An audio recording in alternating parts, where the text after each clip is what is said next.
14 جون 1856 سن عیسوی میں آپ دنیا میں تشریف لائے۔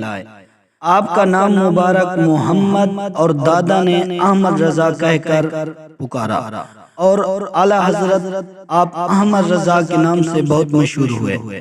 آپ کا قد مبارک درمیانہ تھا، رنگ مبارک گندمی اور چمکدار تھا، پیشانی بلند تھی، ناک بہت پیاری پیاری تھی، آنکھیں بڑی موزوں تھی، نگاہ میں قدرے تیزی تھی، داڑھی مبارک بڑی پیاری تھی، سر پر ہمیشہ امامہ شریف سجایا کرتے تھے، گردن مبارک سرائی کی طرح تھی، بلند تھی، سرداری کی علامت اس میں ظاہر ہوتی تھی۔ ہر موسم میں اعلیٰ حضرت رحمت اللہ علیہ سفید لباس پہنا کرتے تھے اور آواز بہت درد اور بلند تھی۔ بہت بلند شان اعلیٰ حضرت نے پائی، بہت بڑے عالم، مفتی، حافظ، باکرامت ولی اللہ، بالخصوص علوم کے لحاظ سے آپ کی بہت شہرت تھی، بہت سارے علوم میں آپ ماہر تھے۔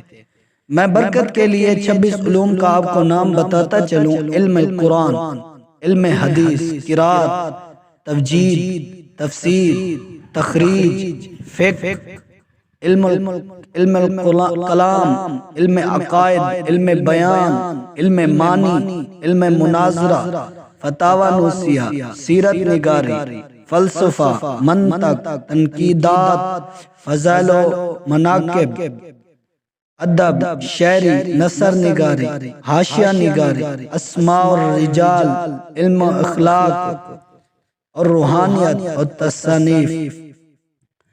تصویف۔ 105 علوم کے آپ ماہر تھے اور بہت آپ نے دین کا کام کیا۔ فتاوی رضویہ 30 جلدوں میں ہے۔ آپ کے بڑے بیٹے بھی مفتی، آپ بھی مفتی، آپ کے والد بھی مفتی اور آپ کے دادا بھی مفتی تھے، اور اعلیٰ حضرت رحمت اللہ علیہ نے بہت ہی دین کا کام کیا۔ اعلیٰ حضرت رحمت اللہ علیہ کا بہت بڑے اللہ کے ولیوں میں نام آتا ہے جنہوں نے دین کا کام کیا۔ اللہ تعالیٰ ان کی بے حساب بخشش کرے اور ان کے صدقے سے ہمارے بھی بے حساب بخشش کرے۔ وما علینا الا البلاغ۔